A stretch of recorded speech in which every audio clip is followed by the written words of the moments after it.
Local. It's a buzzword that consumers see everywhere, from farmers markets to grocery stores to advertisements. It was once strictly used by farmers and small businesses, but now it's being picked up by big corporations to sell their products to a wider audience. But what does it really mean to be local?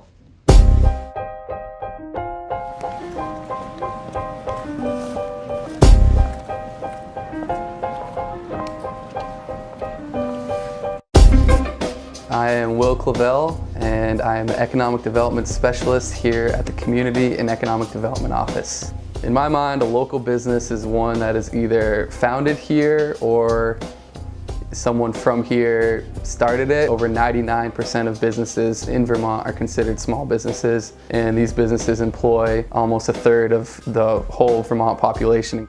Small businesses and entrepreneurs are really the backbone of the economy.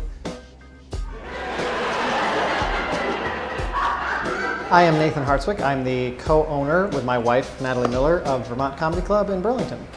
It's been kind of our dream to have a place where people can come, like from all walks of life, can come and kind of escape for a few hours and have some laughs. It's like taking something that you're passionate about and being able to kind of realize a vision around it business-wise. I think the fact that my wife and I are invested in this business, we're here all the time, we show our faces here all the time, I think that helps people to want to support it because they understand that it's a local business.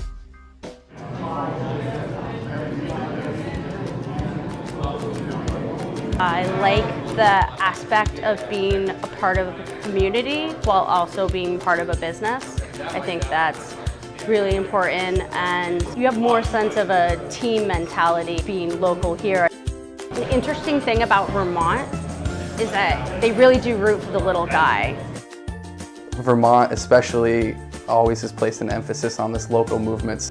While a lot of cities go with an economic hunting strategy where they look for that big name store or big name business to come into town, what we've gone with here in Burlington is an economic gardening strategy, which is helping the current businesses grow and mature through technical assistance.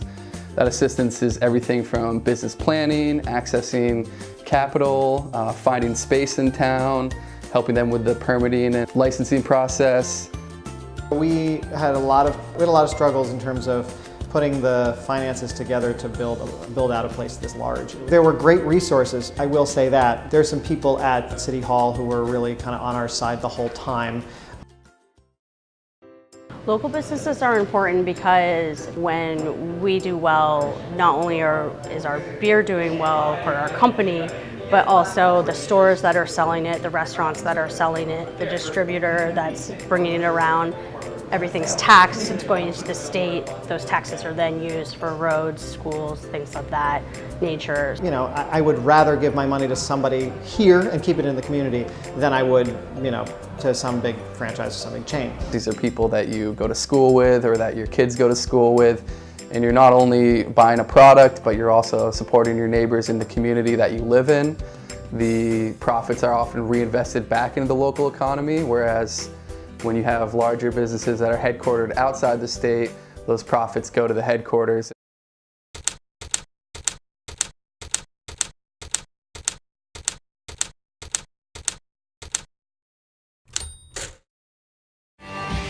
Hey, that Bud Light is not just any Bud Light. It's brewed here in Texas. What do you think?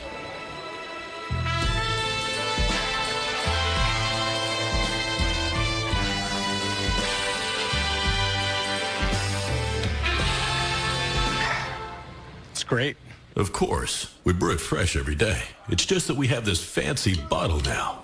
Bud Light, proudly brewed deep in the heart of Texas. Imagine your favorite local businesses. Now, imagine Walmart coming in and buying a bunch of them, but keeping their names all the same. Wouldn't that be kind of wrong? How would that affect the other local businesses that are really local? Well, guess what? This happens all the time. That's what local washing is.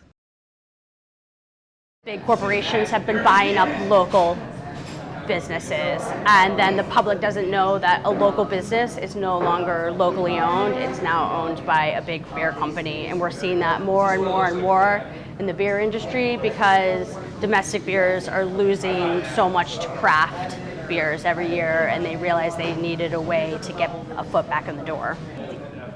They're smart to take advantage of places like Vermont that really value being local and buying local. And that's why we keep having to change laws where if something says, oh, it's Vermont maple syrup, it should be maple syrup from Vermont, not just maple syrup that tastes like it's from Vermont. We don't have a ton of competition in this area. We have venues like Higher Ground and the Flynn who tend to bring in bigger acts than we can maybe have here. There's nobody trying to pawn themselves off as like a local comedy club in Burlington, you know, right across the street from us or something. You know, I'm not losing out, you know, revenue to some company that's trying to pretend like they're Vermonters. As a person who was born and raised in Vermont, you know, I find that stuff offensive for sure. Like when people, and it, like, you know, it goes all the way back to my childhood. That whole like Made in Vermont thing had a real cachet to it, and then we exported that with like Ben and Jerry's and all that.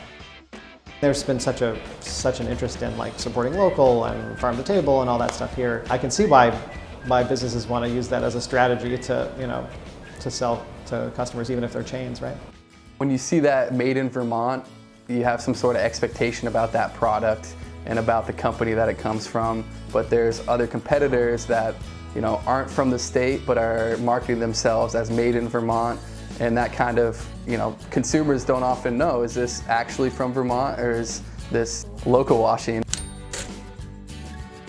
We have seen both Ben & Jerry's and Seventh Generation acquired by Unilever, a large global organization. One of the things that was unique with both of those cases is Unilever allowed them to keep a separate board, an independent board of former Ben & Jerry's employees that make decisions still. So that's a great example of being able to use the resources that Unilever has, the distribution channels they have, while keeping that sense of Vermont feel and that local control over both Ben & Jerry's and 7th Gen. But we're not Ben or Jerry. So what can we do to fight back against local washing? I think just the only way to do it is to educate yourself about what products you like and whether or not they're from around the area.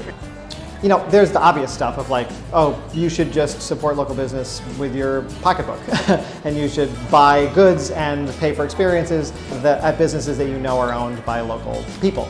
But I think I would go a step further than that and just say, you know, like tell other people what a great time you had at the comedy club and come back. I think that's something people kind of forget, is that almost all of our growth has been really just word of mouth. It's just been people have a good time and then they tell people and they come back.